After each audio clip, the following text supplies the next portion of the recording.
There was thunder in the background when she called me, the kind that rumbles low and makes the windows twitch, like even the sky wants to say something, but bites its tongue.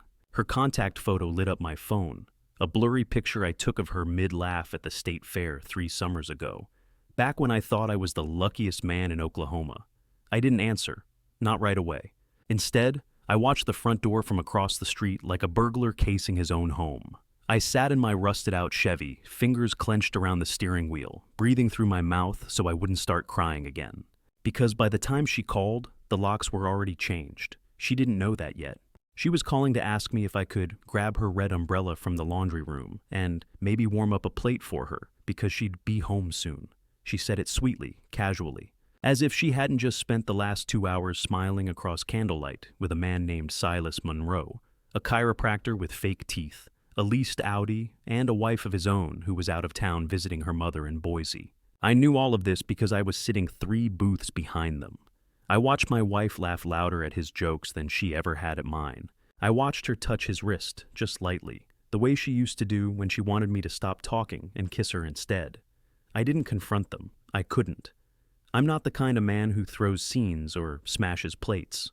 I'm the kind who spirals inward, who notices the songs that play in restaurants and wonders if someone at the next table is also heartbroken. I left early, paid for a slice of pie I couldn't eat. And while she was still sipping her dessert wine, I drove straight home and called a locksmith. His name was Dean, wore a camo hat, and had a cough that sounded like broken gravel. He didn't ask questions, just did the job. Took 38 minutes, start to finish. As he handed me the new keys, I asked him a weird question. "Hey, Dean, you ever locked someone out of their own life before?" He squinted. "Son, I just installed deadbolts. I don't judge 'em." By the time she called me, the sky was cracking open. The porch was already soaked, and I was waiting to see what she'd say when her key didn't work. She still didn't know that I had read the messages. She still didn't know about the screenshots I sent to my own email, or the backup I made of her cloud account while she thought I was watching a game in the basement. She thought she was ahead. But this wasn't a race anymore. It was a chessboard, and I was already 2 moves away from checkmate. The first time I ever noticed how loud silence could be was when I heard her key not turning in the lock. I was standing behind the kitchen wall just out of view when I heard the rattle, that faint metal-on-metal sound followed by a pause. Then again, a twist, harder this time, then nothing, then a knock, then 3 more. She didn't call my name. She called his. "Silas? Babe?" That was the moment I realized something that should have destroyed me, but instead lit a fuse in my chest. She thought he did it. She thought he had changed the locks. That was her first instinct. Not confusion, not panic, just betrayal from the wrong man. I covered my mouth to keep from laughing, or screaming. I couldn't tell which. I had moved her things, not all of them, just enough. Her favorite cardigan, the jade green toothbrush, the $200 shampoo she swore I wasn't allowed to use. They were all packed in a suitcase and left gently, almost respectfully, in the garage. I didn't throw them on the lawn. I wasn't going to make this a spectacle, but I did leave one thing behind. A Polaroid photo, taped to the inside of the front door, where only someone trying to get in would see it. It was from last year's county fair. We were holding hands, holding cotton candy, looking like the kind of couple that would never end like this. On the back, I wrote 4 words in black marker. "Don't worry." "I know." I heard her voice crack as she called me this time. "James? Jamie? What is this?" I still didn't answer. I watched from the hallway window, curtain pulled back just an inch. She was soaked now, rain hitting her like it was personal. She had her phone in one hand, trying to text, I assume, and the other hand was trembling, not from cold, from fear, from realization. Then my phone buzzed. Mary Bell.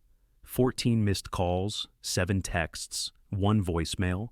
I didn't check the texts. I went straight to the voicemail. Her voice was shaking. "James, what the hell is going on? Are you home? Why did you do this? I don't know what you think you saw, but please. I swear it's not what you think. Just let me in, okay? Please. I'm soaked. I don't feel safe out here. Jamie, please." That last "please" hit different. Not because I believed it, but because I realized she finally believed something, that I wasn't going to play the fool anymore. I stepped away from the window, went back to the kitchen, and poured myself the last of the peach whiskey I'd been saving for my birthday. It tasted like syrup and dust, and I couldn't stop smiling. The voicemail wasn't even the biggest surprise. The real twist came 5 minutes later, when Silas called me. My phone lit up again just as I was rinsing the empty whiskey glass. I thought it was her. Maybe another voicemail, maybe the same panicked "let me explain" performance, just in a different tone. But the caller ID said unknown. I hesitated. Something about that moment didn't feel real. Like time had paused, waiting to see what I'd do next. My thumb hovered over the screen for a few seconds before I finally picked up and said nothing. Not hello, not who is this? Just silence, letting whoever was on the other end speak first. And that's when I heard it. A voice I had never heard before, but somehow hated immediately. Calm, confused, low. "Is this James?" the man asked. He sounded like someone who was used to getting what he wanted. He sounded like someone who smiled in mirrors. I didn't answer right away. I wanted to hear what a man like that had to say. He waited, then sighed. "Listen, I don't mean to intrude, and I know this is awkward, but I think we might need to talk about Maribel. The fact that he used her full name, not your wife, not Mara, not any of the fake names cheaters usually give their affairs, told me two things. One, he thought he was being noble. Two, he had no idea who he was dealing with." I sat down at the kitchen table, the same one she and I had decorated for every holiday, the one that still had the wax drip from last year's failed romantic candle night. "Go on," I said finally. He seemed relieved I wasn't screaming. "Look, she told me she was separated, said you moved out 3 months ago. I only found out you two were still married when she accidentally left a wedding photo on her phone background. That was yesterday." His voice got lower. I confronted her, told her I don't sleep with married women. She swore up and down it was over, that she was filing, but something didn't feel right. I stayed quiet. He kept talking. I checked her Instagram, found a tagged photo from 2 weeks ago. "You were in it. You weren't separated." His voice cracked a little. "I'm sorry, man. I really am. I didn't know." And here's the part that got me. I believed him. Silas Monroe, chiropractor and homewrecker by accident, sounded just as wrecked as I felt. He said he hadn't seen her since that dinner, that he had planned to break it off, but she guilt-tripped him into one last goodbye. "She told me tonight was closure," he said. "Now I'm sitting in my car in the rain, and I don't even know if I should be angry at her or at myself." I exhaled, slow and shallow, trying to find any trace of rage in me, but it wasn't there. Not for him, at least. "She's standing outside the house," I said finally, "trying to get in." He was silent for a second, then, "Are you serious?" I nodded, forgetting he couldn't see me. "She told me she was going home to pack, said she had to get her things before you came back." The silence between us was sharp and awkward. We were two strangers, connected by the same lie, talking like we were old friends. Then he said something I'll never forget. Something so painfully simple, it nearly shattered everything I just built to protect myself. "She lies like it's breathing, doesn't she?" I didn't respond. I didn't have to. We both knew the answer. He hung up first. I stared at the blank screen for a few more minutes, then turned off the lights in the kitchen and walked to the front door.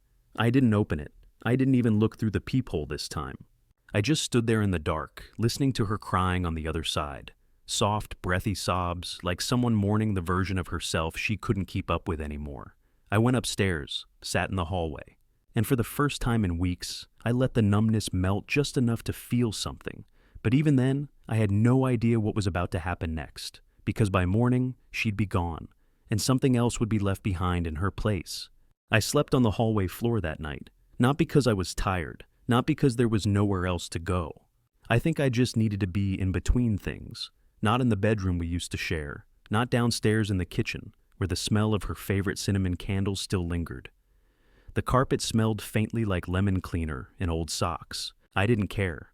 I laid there with my hoodie over my face and headphones in my ears, not playing music, just wearing them to block out the sound of her pacing outside.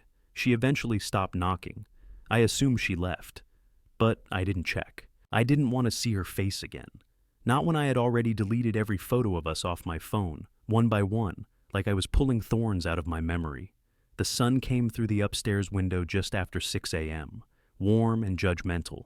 I hadn't slept, but I stood up, stretched, and went downstairs like it was any other morning. The lights were still off. The air in the house felt cleaner. I opened the front door not knowing what I'd see. A destroyed flower pot, maybe, or her suitcase thrown against the bushes in rage. But it wasn't like that. She was gone. All that was left was a yellow envelope, thick and bent in the middle, sitting quietly at the edge of the welcome mat like a dead bird. There was no name on it, just a piece of red string tied around the flap like some kind of gift. She always had a flair for the dramatic. I picked it up with 2 fingers, like it might explode. It didn't, but what was inside might as well have. I sat on the bottom stair and opened it. Inside was a single sheet of paper, not folded, just loosely tucked in. No greeting, no "Dear James," no apology. Just one line, typed in bold, centered in the middle of the page. Check the red box in the attic before you throw anything else away. That was it. No signature. No clue if it was her handwriting or not, because it wasn't handwritten. It felt less like a goodbye note and more like an instruction, a dare, a breadcrumb in a maze I thought I'd already finished escaping. We didn't have many boxes in the attic. I hated going up there. Too hot in summer, too creepy in winter. But I knew the one she was talking about. The red plastic tub, the one with the cracked lid and duct-taped corners. We used it to store old Halloween decorations and dumb sentimental junk we didn't have the heart to toss. I dragged the stepladder out of the laundry closet, climbed up, and pulled open the attic door. The air smelled like insulation and dust. I coughed twice before I even saw the box. It was in the far corner, behind a stack of empty gift bags and a broken humidifier. I grabbed it and pulled it down, nearly dropping it on the way out. It was heavier than I remembered. My hands were shaking and I wasn't even sure why. I carried it to the living room and sat on the floor, legs crossed, heart loud. The lid peeled back with a tired groan. The first thing I saw was a plastic pumpkin with googly eyes, then a box of photos, then a stack of envelopes wrapped in rubber bands. None of it made sense until I pulled out the manila folder buried at the very bottom.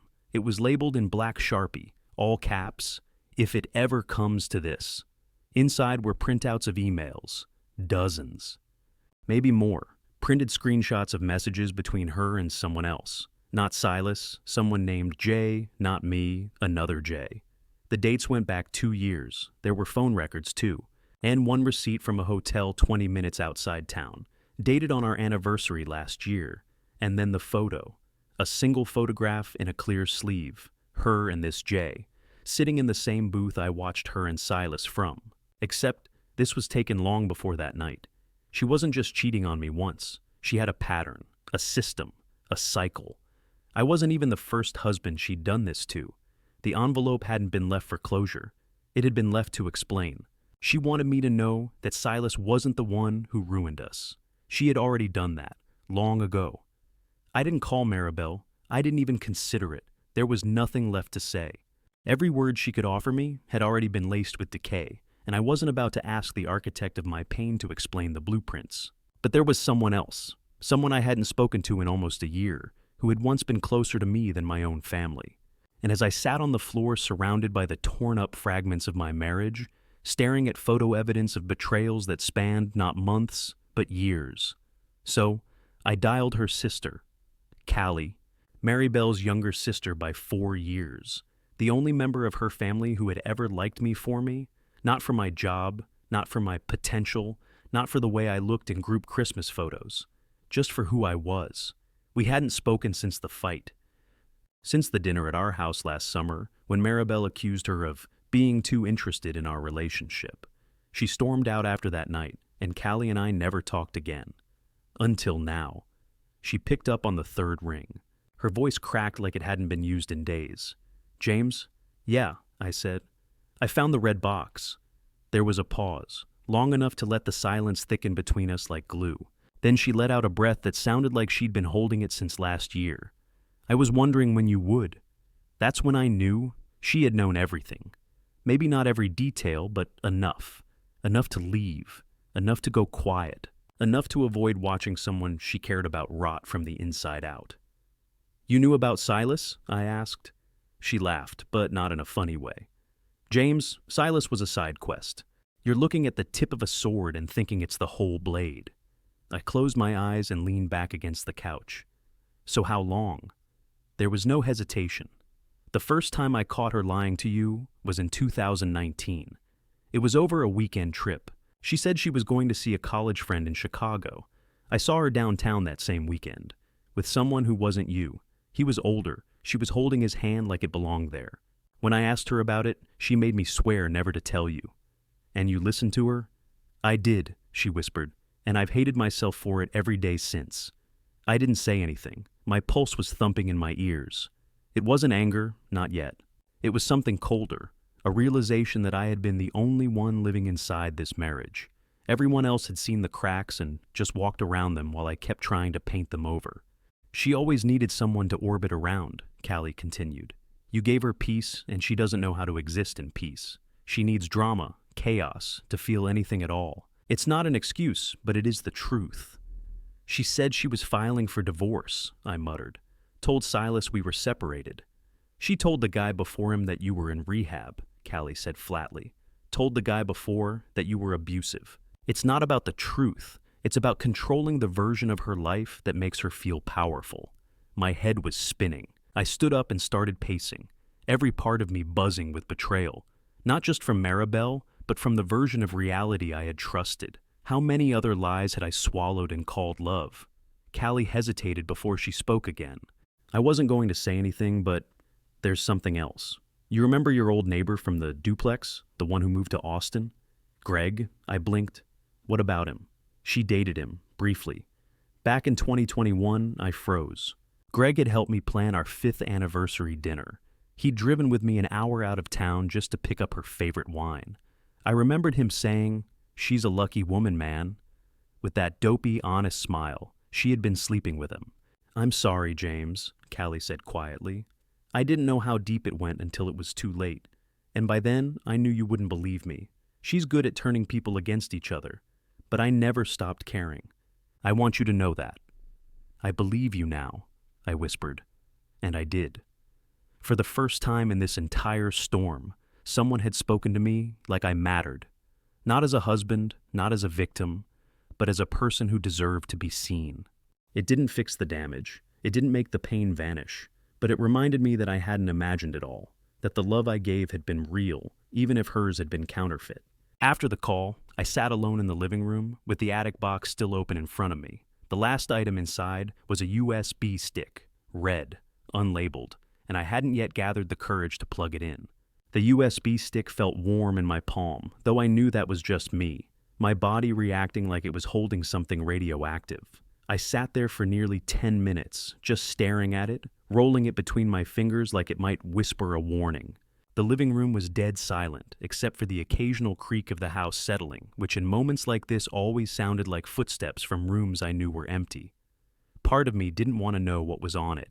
I'd already seen enough to bury 100 relationships, but this wasn't about answers anymore. It was about closure. Or maybe, if I was being honest, I was still searching for one last reason to hate her. Something definitive, something final, something I couldn't explain away with words like confusion or emotional immaturity. So I plugged it into my laptop. There were only 2 files on the drive. One was a Word document titled Journal, Not for Sharing. The other was a video file named simply Playback 3. No dates, no context, no folders, just those 2 things. I opened the journal file first. It was long, 37 pages, single-spaced, no formatting, just raw stream of consciousness writing. I didn't read the whole thing. I couldn't. But I scanned enough of it to understand exactly what kind of person I'd married. Her entries weren't emotional or reflective. They were cold, detached, more like case notes than confessions. She cataloged her lovers like a collector logging rare coins. She'd rated them, not just on appearance or performance, but on how easy they were to manipulate, how much guilt they carried, how safe they were to lie to. There was a whole paragraph about me, halfway down page 12. I couldn't read more than a few lines before I felt my chest tighten. James is too kind for his own good. A man like him doesn't understand people like me. He thinks love is sacrifice, but all I ever wanted was escape.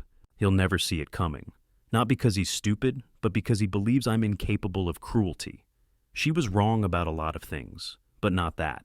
I closed the document, shut my eyes for a second, and then, with a shaky breath, double-clicked the video file.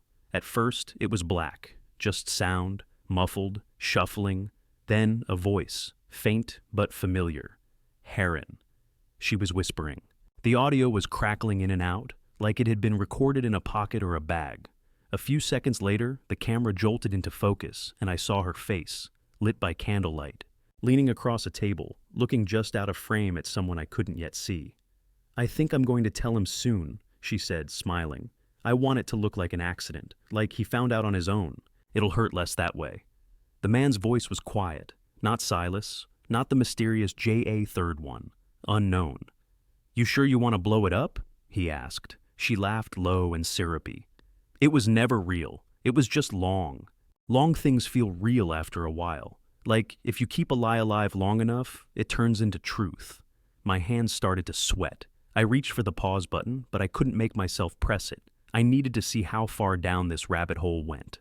The man across from her finally leaned into view, bald, maybe mid-40s, sharp eyes and a silver ring on his pinky finger.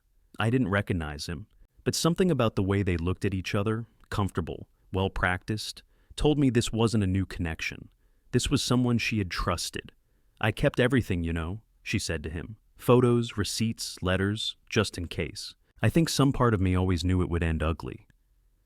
"Then why keep going?" he asked. She paused, tilted her head like it was the most obvious answer in the world. "Because James makes me feel safe, and safe is the best place to hide." I shut the laptop. I couldn't watch anymore. I couldn't hear anymore. It felt like she had crawled inside my brain, rearranged all the furniture, and then laughed when I realized none of it had ever belonged to me. But then something even worse occurred to me. This recording wasn't from a hidden camera. It wasn't an accident. It had been filmed on purpose. She had titled it. She had kept it on a drive inside a box labeled "If it ever comes to this," which meant she wanted me to find it. Why? Was it a sick kind of honesty? A confession too cruel to deliver in person? Or had it been part of a bigger plan, one I hadn't yet seen the full shape of? I didn't sleep that night.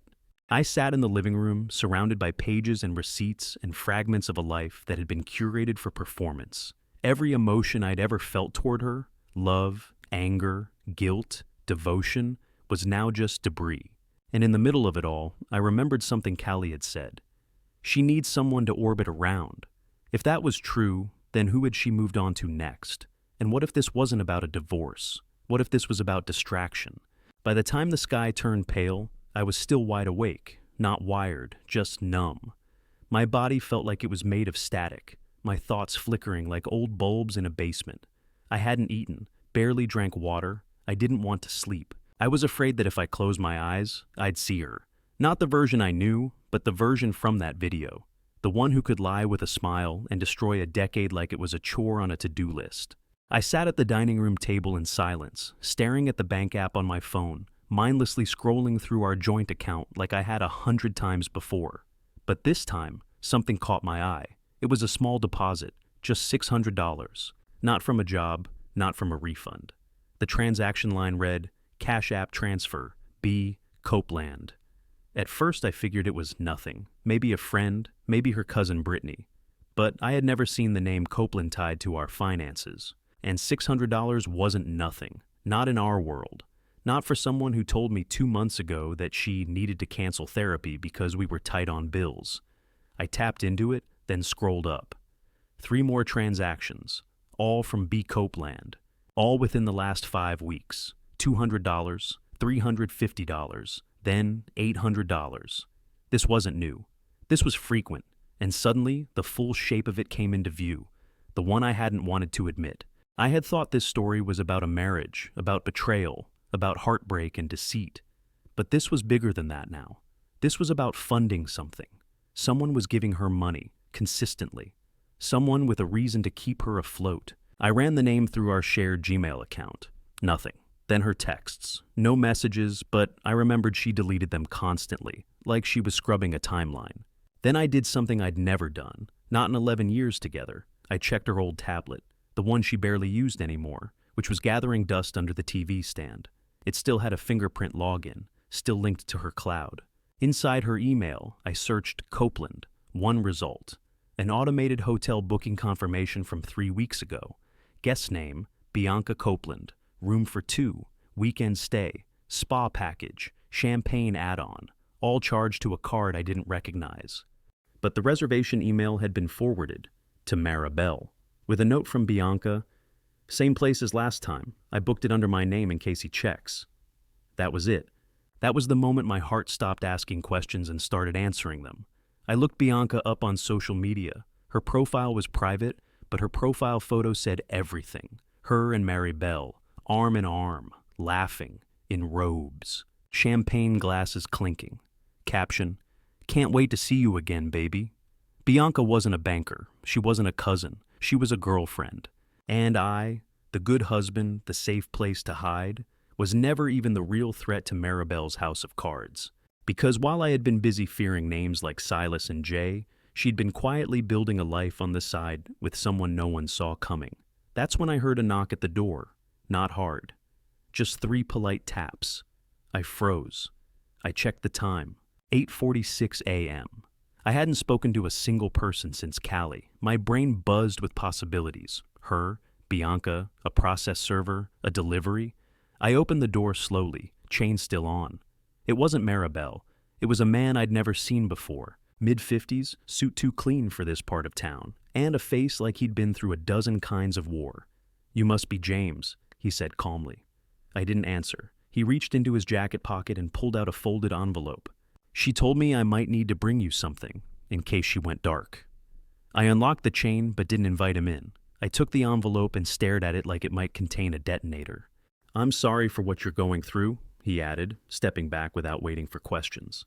Then he got in his car, a matte black sedan with no plates on the front, and drove away like this was just another delivery. I closed the door, heart pounding. The envelope was sealed with red wax, the same kind I'd seen on a letter in her journal screenshots, the kind she used when she wanted something to feel permanent, untouchable. Inside wasn't a letter. It was a photo of me, taken from the second-floor window of our house, sleeping on the hallway floor, taken that night. She had been watching me the whole time. I didn't move for nearly 10 minutes.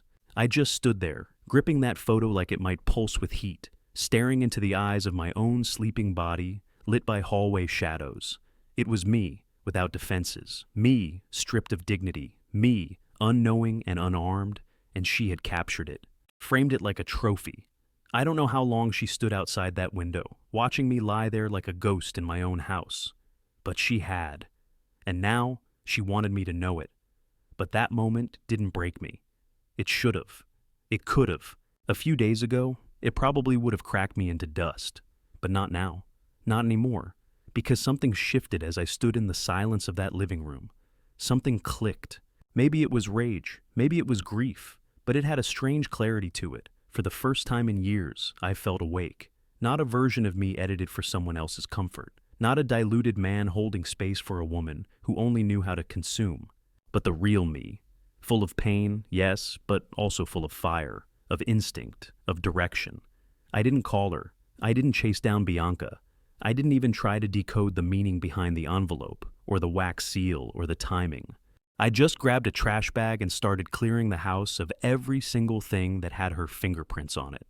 Not just her clothes, or her mugs, or her books, but the ghosts of her. The scented candles she never lit. The shoes she never wore but kept just in case.